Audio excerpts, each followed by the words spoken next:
let's get started. Yeah, that sounds good. And the first question is, can everybody now see the slides?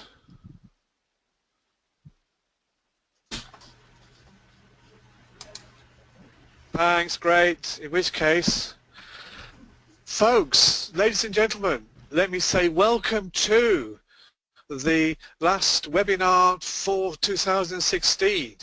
And it is with very great pleasure that I'd like to introduce not just colleague but friend Ian Welch from QAA, who has done many things with QAA and currently is working with TEF, and it's going to be a bit of a double act because we've both got something to say and I will chip in as appropriate. But otherwise, Ian, let me welcome you to what is the fantastic CRA community, and the floor is yours. Well, thank you very much indeed, Steve, and hello everybody. It's very nice to be doing this. Now, as Steve said, we're going to do a kind of double act here, and we're going to look at, you see the objective on the first slide there. We'll be looking at some examples of good practice emergent in the HER method around personal tutoring and academic advising. We'll be looking at the TEF aspects and the underpinning criteria. We'll look at the way that TEF is assessed against those aspects using the criteria. We'll look at the role of the TEF provider submission and the sort of evidence that providers might use in a TEF provider submission, and we'll identify some of the themes that link to personal tutoring and academic advising and look for some correspondence between those examples and the themes that link to personal tutoring and academic advising. And I just want to emphasize that what we're not going to be doing is telling you how to write your TEF provider submission or to suggest what you might include in it. This is just to have a look at the correspondence between HER, good practice, and some of the TEF criteria. Are we okay with that? Yeah, and just to reiterate that this is not a how to do it. It is nor indeed a why are we doing it this way. It's to say this is where we are and these are some thoughts. Indeed, that's what we're trying to do. And Steve and I will probably interrupt each other from time to time. Just to clarify some points that we hope will be useful for you as well. So I'm going to start off if that's okay. So on the slide in front of you, we've got some examples of good practice around personal tutoring and academic advising, which emerged from Higher Education Review, which I'm assuming that most of you will be familiar with to some extent. So looking at the first example, reviewers commented on the learning development works with academic departments to develop students' academic competencies, which they said contributed to the skills embedded within modules. They talked about general guidance on welfare and financial issues, and particularly around guidance for students that have been in care and support for students with disabilities, including specific learning differences. And they talked about support available for admissions teams in relation to disability awareness and decision making. So broadly speaking, with relation to that good practice point, they talked about the integrated approach that bears in mind the needs of particular students. Looking at the second example there, reviewers talked about the drawing together of academic and professional services to coordinate induction. They talked about a dedicated information, advice and support for students covering application and, importantly, transition to university life. They talked about the support for returning students who received start of year briefings, for instance. They talked about the role of disability advisors in creating personal learning plans for incoming students and the sharing of those plans with staff. And they talked about the role of departmental disability coordinators who advise academic staff in routine termly meetings at both faculty and university level.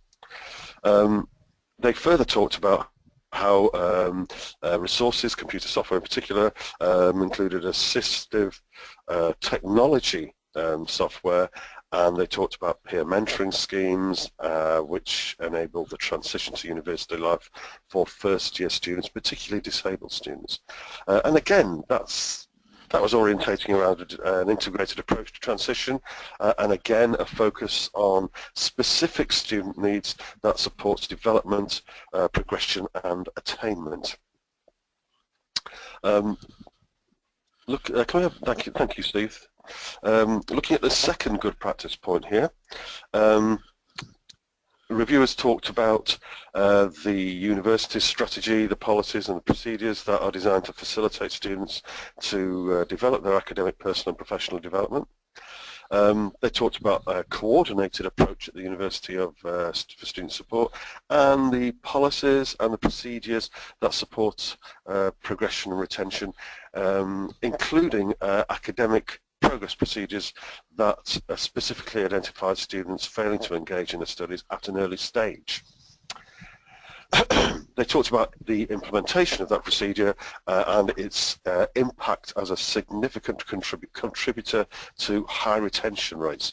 So, broadly speaking, that good practice point was about the strategic approach to identify student needs to facilitate their progression and the impact on retention. The second point there, oh sorry Steve, can we just go back to the previous slide please? Good practice from HER2, thank you. The second point there, the reviewers were talking about the support for students in enrolment, transition, study and progression, and particularly around an initiative around the Higher Education Library Plus program, which incorporated 10 mandatory sessions covering all aspects of students' HE study, delivered by dedicated higher education library staff and the Higher Education Academic Registry team, which coordinated sessions with taught modules and tailored them around assessment briefs and deadlines. And I guess that talks about the measures taken to help students to actively engage and comment on the studies and to develop independent learning skills, and the integration of those supportive measures in the academic curriculum. As we go through this, I'm trying to pick on some of the terminology in the TEF criteria as well, as we'll see later. Can we get on to the next slide, please, Steve? Yeah. Ian, I know that you did a lot of work with both colleges and universities. Were there any significant differences between the two different parts of the sector? I think the most significant difference would be the resources that are available at different types of provider to support initiatives. So, the significant dedicated resource available at most universities for supporting students' progress in higher education. In colleges, of course, it's split between further education and higher education. So, there's less of a dedicated higher education resource there. However, what we found in a lot of colleges was the size of student cohort facilitated quite significant bespoke student support arrangements, which really helped students to get on with the studies, and really correlated with the sorts of students that were coming into that sort of establishment as well. Students that were less familiar with higher education studies. Yeah, which is a lesson for everybody. Oh, I think so, yeah. And I think what runs through a lot of this actually is the bespoke, the need for bespoke arrangements for students, the need to identify individual students' needs. Quite difficult when you've got 10,000 students. Yes. However, I'll just go through a couple more points of good practice, if that's okay.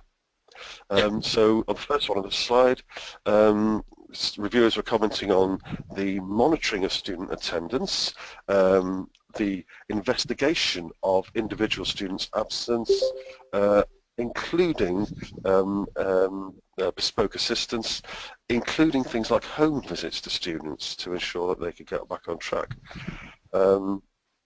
This particular establishment had a student in jeopardy program where students received extra academic and general support to enable students to progress, which led to more timely and effective individual feedback. So I guess that talks about an approach that monitors student engagement, an approach that's tailored to the individual needs of students that we just discussed.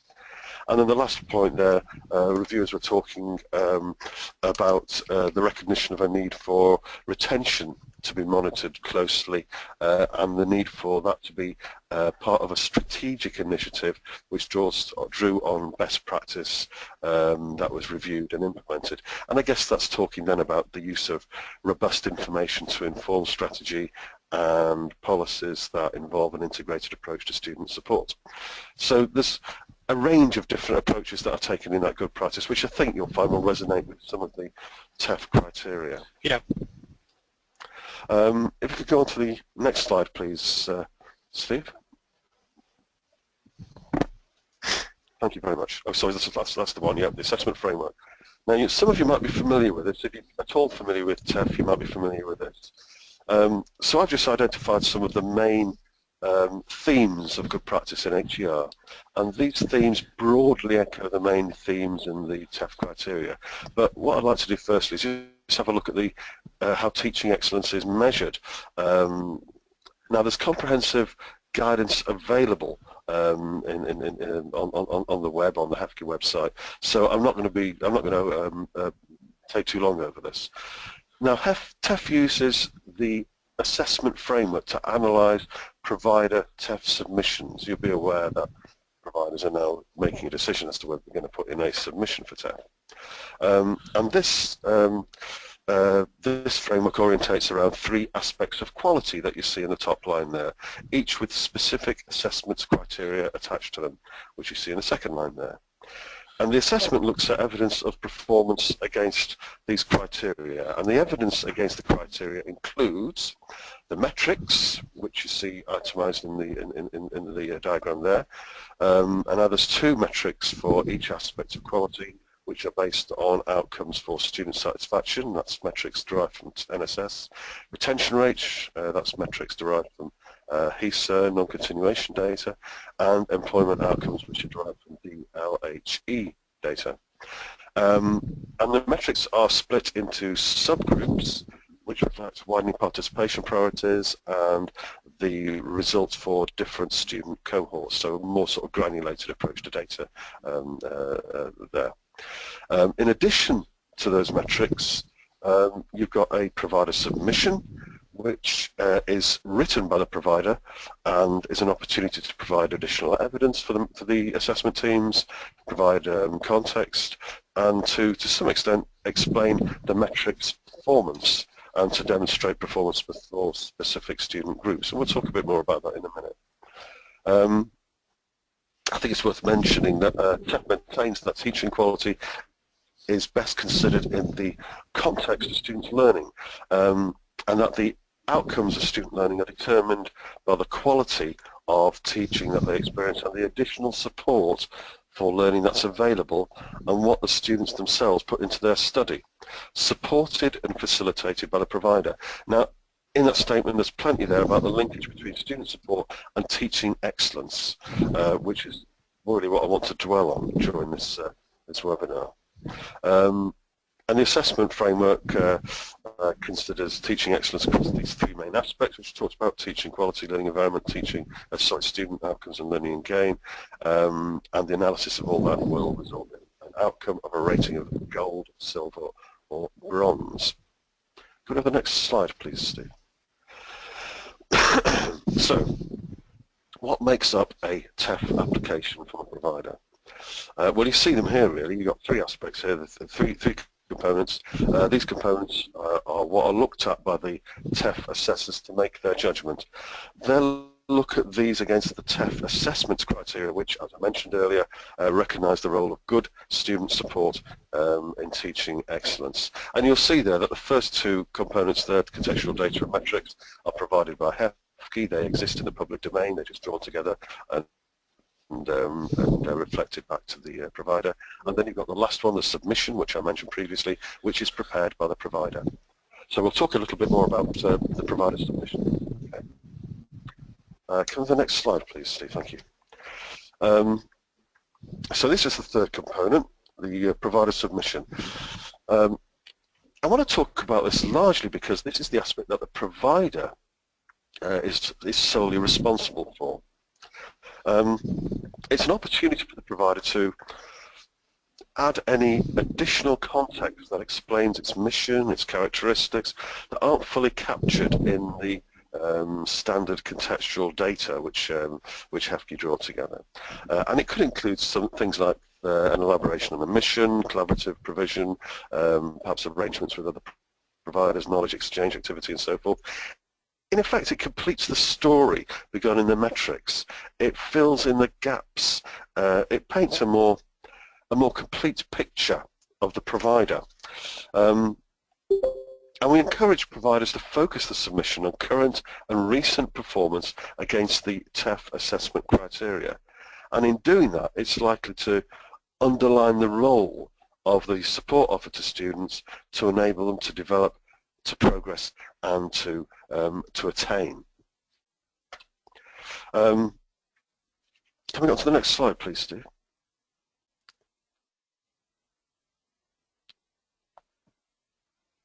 Thank you. So I mentioned the TEF assessment criteria. So I want to go through this criteria and look for any correlation with the sort of student support highlighted in the HER good practice, which I mentioned previously. And the first aspect here is teaching quality. Teaching quality is the first aspect of the assessment framework. And TEF talks about that including different forms of structured learning that can involve teachers and academic or specialist support staff. That might include things like seminars, tutorials, project supervision, laboratory sessions, studio time, placements, online learning, that sort of thing. And the criteria mentions activity that encourages students to engage and actively comment on the studies.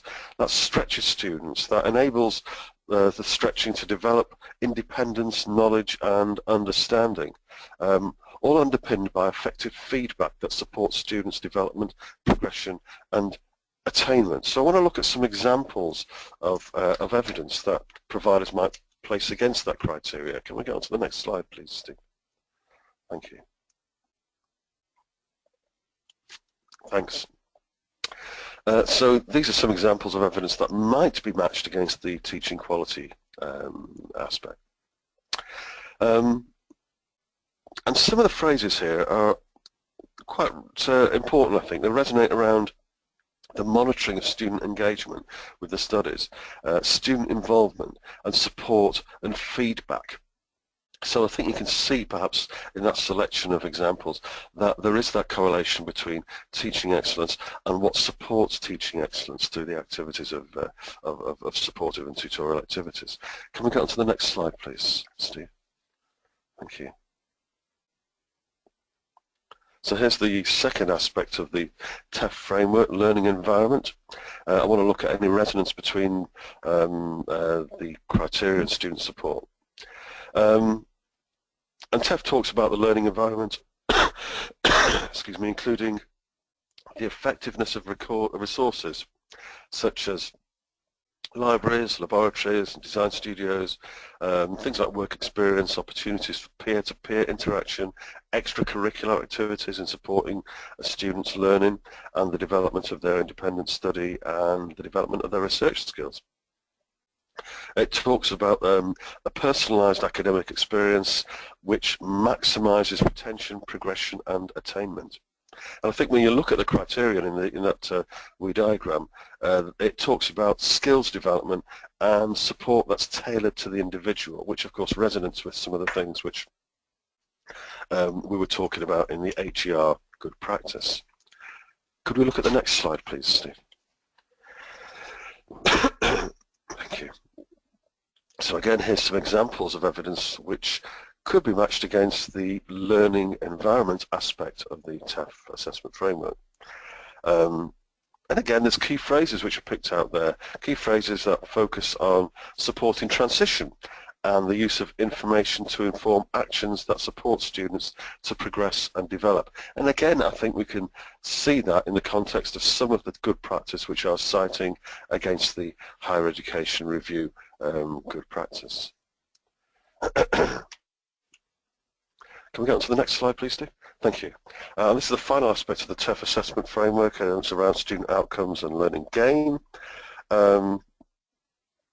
TEF talks about student outcomes and learning gain focused on the achievement of positive outcomes, and those positive outcomes being including things like the acquisition of attributes such as lifelong learning skills to enable students to make a strong contribution to the society and so forth. And to include things like progression to further study, the acquisition of knowledge, skills and attributes. That's going to help students to compete for graduate level jobs. The criteria that you see cited there talks about the way that students are supported to acquire knowledge and skills that enhance personal and professional life, and the focus on the needs of students from all backgrounds, especially disadvantaged backgrounds and students who are at risk of not achieving. And again, for me, that resonates with some of the good practice which we were citing from the Higher Education Review good practice. Could we go on to the next slide? Thanks, Steve. So some examples of evidence that might be matched against this aspect. So you've got some key phrases there, I think, around measuring and recording students' progress and around a focus on students from different backgrounds, which I think do resonate with some of the things we've been looking at previously. I think it's important to say that these examples of evidence are kind of just that, really. They're examples. They don't represent any sort of checklist for TEF. They represent the sorts of things that a provider might show to demonstrate the effectiveness of their student support against the TEF criteria. So it's not about complying with any of these criteria. It's about looking for evidence that using it to develop evidence that supports the submission. Can we look at the next slide, please, Steve? So I just want to briefly identify some of the common themes across both HER good practice and the TEF criteria. I just simplistically, we've got integration here, support, development and identification of student needs, which I think cover the linkage between the excuse me, the TEF criteria and the HER good practice. The quality code expectations around personal tutoring and academic advising, as referred to in those HER examples, I would suggest aren't divergent from the themes identified in the TEF evidence examples. I think they both reflect a wider impetus to work through integration of providers' processes and the systems that enable students to progress on and through academic levels excuse me, and beyond their academic study as well, and reflect an impetus to enable specific development needs to be recognised and responded to. So I think there's a clear correlation between HER good practice and the TEF criteria. Now at that point I'm going to hand over to Steve, if that's okay. Thanks, Ian. That's smashing. And case over a drink of water. Yeah, to finish off, it's all right. Colleagues, just to finish off very quickly, Ian has wonderfully described where we are at the moment. The last couple of slides from me are to look forward to TEF 3, as well as to look at dimensions of where we are now, but with a particular focus on discipline and teaching excellence, which we know is coming up, a kind of looking from the past to go forward. We look at the evidence from previous goes at teaching excellence and disciplines. We've had subject review, and I'm not going to go through all of the slides reading the words out because you'll get the slides because this is being recorded, but to reiterate some of the things that Ian has said from the evidence from HER, that there are things like evidence of people having good systems for student support, caring staff, and I don't know whether there's a metric for that, but it certainly comes through from the reviews that we've done in the past. And again, true to the point that it's not about conformance to a particular standard, that in the past reviewers have particularly welcomed people being innovative in their enhancement policies and processes with student support. improvements in admission and induction, so things like people now having MOOCs that students get to use before they arrive. Point out the staff development for personal tutoring, and increasingly I'm coming across institutions are now putting in place more robust systems for supporting personal tutors, like University of South Wales having a conscious go at students having personal coaches. Point out two things that came out of student reviews in the past which were an issue or a challenge. One is support for part-time students, and I think linked to that is support for distance students where you have them, and also support for postgraduate students. So if there's something that I'd be wanting to address is what is the provision for those other types of students as well as our undergraduates. There is a new document out, and I put it into resources, or a link to it in the resources on the CRA website, which is Teaching Excellence in the Disciplines. Came out a couple of months ago, and these are some of their findings. That looking at the discipline clusters as the HEA uses them, the four different ones, STEM, humanities, arts, social sciences and so on, then as you might expect there were differences in terms of disciplinary support within institutions, and I recall particularly art and design students being less favourably disposed to what they thought was the support they were getting. So I think one of the things that I would want to address in readiness for TEF 3 would be to look at consistency across an institution to cope with differences within one. And differences in support cultures, different modes of transmission and so on. I'm mindful of, I think it's paragraph 101 in TEF, when he talks about the whole institution should be considered in the submission, not just cherry picking the best bits. So I look for different discipline cultures within my own institution. And again, leave you to read this for yourselves later on, but that differences in cultures include differences in pedagogic traditions. And whilst we can acknowledge innovative pedagogic practices within our institutions and celebrate them, is to look for those discipline areas which might be outliers in their own disciplines, but within your own institutions have got a particular culture. And again, an obvious point to say is the difference between pre-92 and post-92 institutions and their approaches to pedagogic practice, though I would want to maybe look again at this report and see whether the evidence really supports that difference.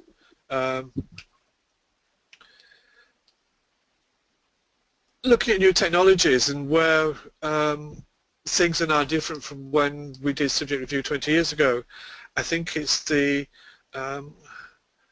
different ways in which technology is used in different discipline and professional practices, and how that aligns with what Ian's been saying about student retention and progression. We know from other research reports, for example, that while students expect a high level of technological provision, they do not want technology to replace their teachers, and there are a whole set of things there to be considered within discipline cultures. Finally, things that we don't know according to the new HE report, looking at the deans who were interviewed for that report, it's an interesting question, isn't it? The relationship between pedagogic processes and learning outcomes. In what way do the teaching and learning assessment activities that we now have, flipped classrooms, whatever, actually support the achievement of learning outcomes, and the whole question of the nature of learning outcomes in 21st century curriculum as well. What do they look like?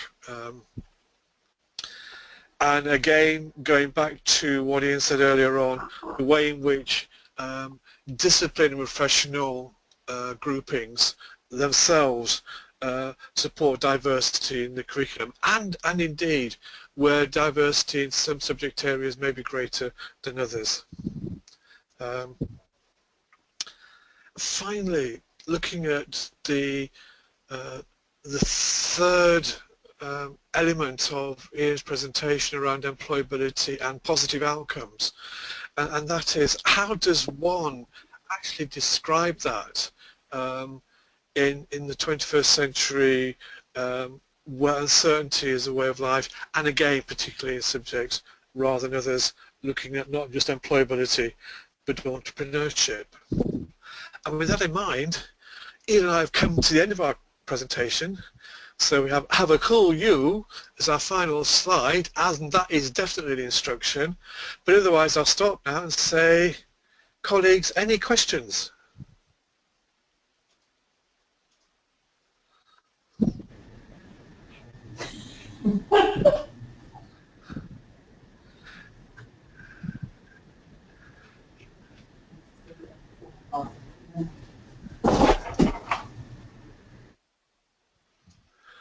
It's all gone quiet, so any questions?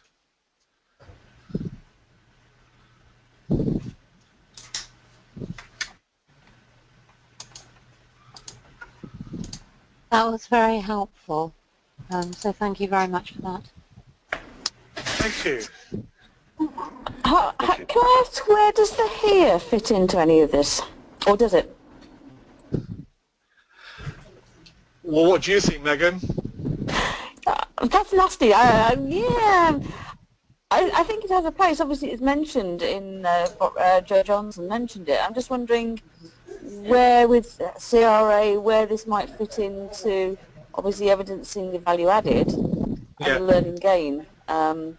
But do we have any more steer about where we might see it as a when it goes down into disciplines? Because here might be an institutional thing rather than a subject specific. Absolutely. I don't know whether, Rob, you have, because Rob, you know more about the here and where it's going than I do, so whether there's any thoughts you might have about it.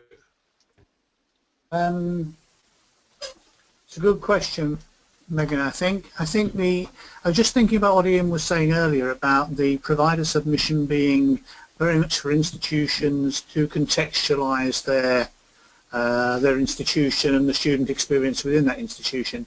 And I think there are two dimensions that might be relevant in the conversation that we're having. One is about that notion of achievement and how that is recorded. So, and again, institution-wide, because one assumes that here is an institutional document, and that's quite important in the provider submission, I think. But the other dimension is the formative use of the here, which I think connects to what Ian was talking about, tutoring and advising. And we know from the data that's been collected that once we get into that formative use, and indeed the use of the here from enrolment onwards, which also touches on the kind of things that Ian was saying, then student engagement is very effectively demonstrated by the kinds of systems that people are using to issue their heres. So we can identify how many heres have been shared with employers, we can identify how many heres have been shared with tutors. As part of a tutoring process, we can identify how many heres students themselves have looked at. So I think there are a number of dimensions, and I don't know, and it might be worth doing, and I'm quite happy for people to say it isn't, because it's another job. But just thinking about Ian's presentation, I wonder if we can put some of the slides that are consecutive side by side on a document. So in terms of the assessment criteria, it might be possible to put those against the examples of evidence on a single page and see how things might connect up. Yeah, it's a good idea, I think. Okay. Megan, does that help at all? Sorry, I can talk for England on the here, so I would have gone round in several circles again. I think it is interesting to see what the move could be from an institutional perspective, then down into particular subject areas, when you have also institutional tools that take the student out of their subject and look at the whole of their experience. Yes, because employability for many students is not necessarily discipline related. It's the kind of things that Ian was talking about, attributes. Excuse me. There are some that are clearly discipline related, so it's going out, and things might be different in different discipline areas, which is what I think Steve was kind of alluding to in terms of that next phase. Very much trying to. One of the things that strikes me around here and TEF, and it's something that was in one of Ian's slides, is, and I don't know the answer to the question, so I'd be interested in colleagues, it's important to look at how achievement is being recorded now. So, I mean, without going back to records of achievement, what are people doing to monitor records of achievement in their own institutions? I think that's a very good point, Steve, because it's about the effectiveness of that monitoring as well, isn't it? Yeah. And what it's being used for. And one of the things which I think I was trying to dwell on a little bit was how strategically you use information in order to implement initiatives which can better support students. That enhancement sort of diagram thing that we've all become familiar with. So yeah, I think you know, an effective record of student achievement is a fundamental part of that information that should be considered strategically. Which then gets into the role of learner analytics in supporting TEF. Yeah, I think so. It's good practice, isn't it? Yeah.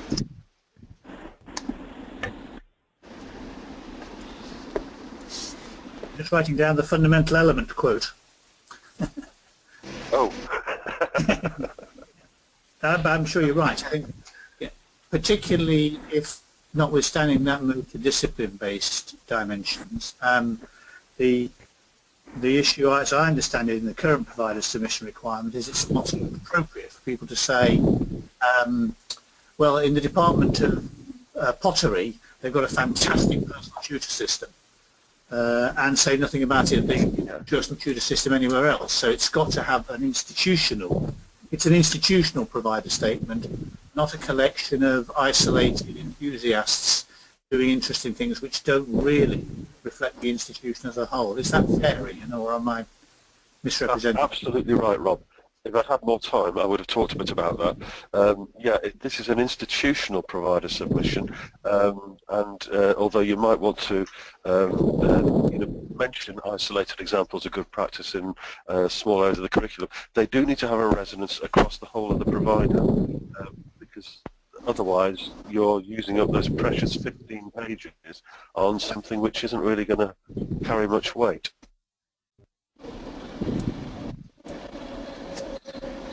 Yeah.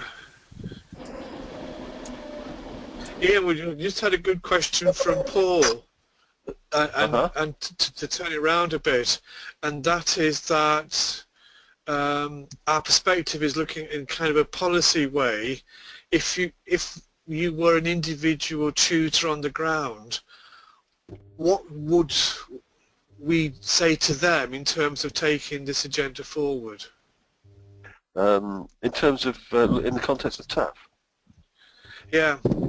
So if you were an individual tutor desperately wanted to do well according to TEF criteria, what could one do in one's own institution without knowing what the institution was doing? Right, well, I suppose what you could do is look at the TEF criteria and regard that as being some identifications of good practice, and try to work that into your day-to-day working practice. That's probably what I would do. But if it's about linkage specifically to the TEF process, I would suggest that they got in touch with a TEF contact at their institution and ask how can they become involved in the developing the TEF submission. And I would hope that most institutions would try to involve as many staff as possible in that. The TEF contacts have been published on the HEFCE website, so if you're not sure people aren't sure who the TEF contact is, they're readily identifiable. So there's two things, aren't there? There's one, you could use the criteria as identification of good practice and work to it. Yeah. Second, is that you can get involved specifically at your institution by identifying your TEF contacts and talk to them. That is a brilliant answer. Thank you.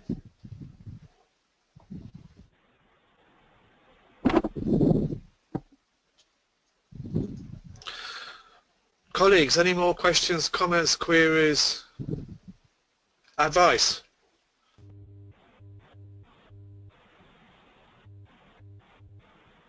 Can I ask a question, Steve? Yes. Oh, sorry, I want to interrupt anybody. I'm just getting a pause saying help. Sorry, Ian. Ask your question. Right, okay, here's my question. What challenges does a more bespoke approach to student support pose to different types of provider and different types of student delivery? I think there's different bits to the answer. The first is resources. Yeah. The more bespoke the experience becomes, the more expensive it becomes, unless one can think of particular applications which economise on that.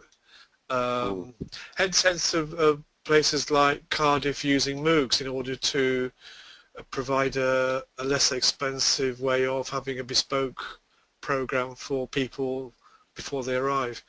Yes. So I think resources, and not just the global sum of resources, but how resources are used. Yes, I think that's important. I think secondly, it's knowing one's students and where they're coming from. I recall your example about one of the differences between the college experience doing HE and a university experience of doing HE, whether it's pre or post 92. And that is, I think, that quite often colleges will know their HE students because they were pre-HE before they became HE in the same college. That's, yeah, that's right. And so it's knowing where they're coming from. I'm reminded of an institution in northwest Missouri in Kansas where Dean Hubbard, the president, had a dashboard long before dashboards became popular in order to look at students, where they were coming from, what results they were coming in with, where they were applying from geographically, all sorts of data, which we now know as learner analytics, in order to be able to engage with students as they arrive. And I think Paul's absolutely right that involving, engaging students in this process is really a good way forward. I think you're right. To find out more. Yeah, and there's two things that occurred to me there as well. One, whilst I remember it, is that kind of resonance with this importance of good information and the accumulation of good information about individual students, but also the use of that information appropriately at different levels of the organisation, because it's no good if nobody's going to do anything with it. Yes. And that's about the engagement of individual staff with that information and how it impacts on the decisions that they're making about their individual students. I think that's probably quite important for people. Another example which occurred to me, which I saw in a review, was in the context of a lack of resources to support more bespoke engagement with some students. They had quite a sophisticated peer support system where students would buddy up and they would mentor, and it was to some extent formalised, but not to the extent that it took the spirit away from it. Yes. Yeah, and again, I think there's several examples of that which are working really well, and it's another example of good practice to build on.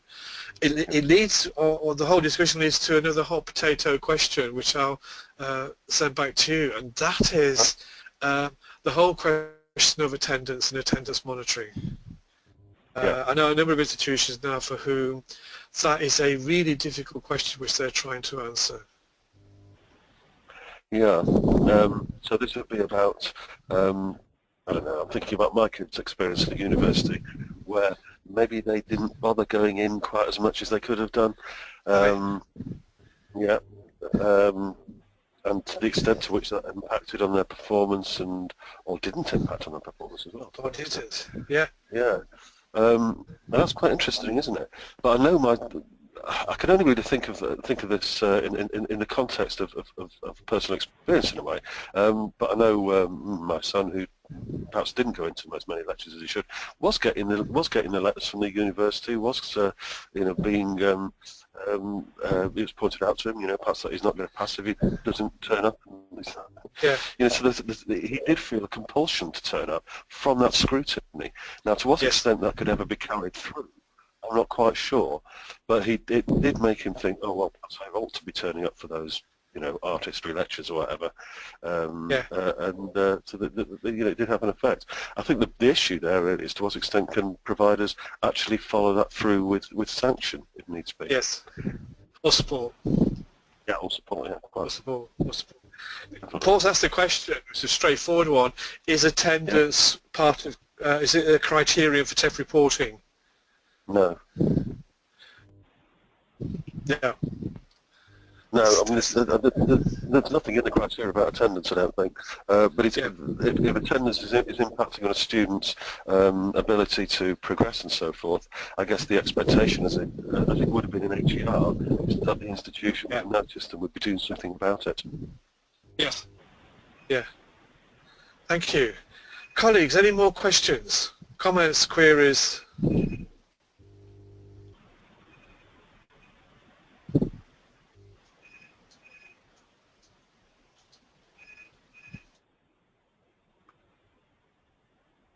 Oh.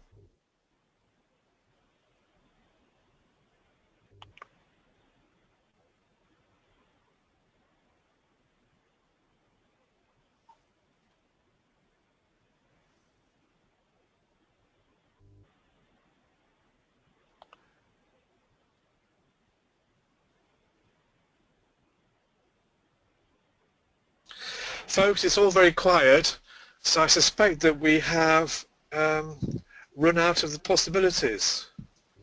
So unless it's like an auction, isn't it? Unless somebody bids in the next 10 seconds, I'm going to say, first of all, a huge thank you to Ian for a stimulating Christmas webinar and taking us all that bit forward.